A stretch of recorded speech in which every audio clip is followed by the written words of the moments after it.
بسم الله الرحمن الرحيم. الفيديو النهاردة بعنوان الكلمة المشهورة اللي دايما المصريين بيقولوها يا خراشي.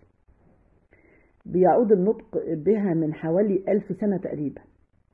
هي في الأصل كانت نداء على أول شيخ للأزهر اسمه الشيخ محمد الخراشي، اللي تولى مشيخة الأزهر عام 1679. وإيه سبب إن المصريين بينادوا دايما يا خراشي؟ اشتهر هذا الرجل بنصرته للحق، وما كانش بيخاف من الظلم أو الظلم مهما كانت قوته. علشان كده كان المصريين بيندهوا عليه لنصرتهم في حال وقوع أي ظلم عليهم من أي حد من الحكام. وبعد كده انتشرت الكلمة دي بين جموع الناس، فكانوا إذا ظلمهم ظالم أو حاكم للبلاد يقولوا يا خراشي، إذا اختلفوا على حاجة أو أصابتهم أي مصيبة يقولوا يا خراشي. طبعا ده بيدل على ان قوة هذا الرجل في تصديه للظلم، وبرضه قوة الجامع الازهر في هذا الوقت.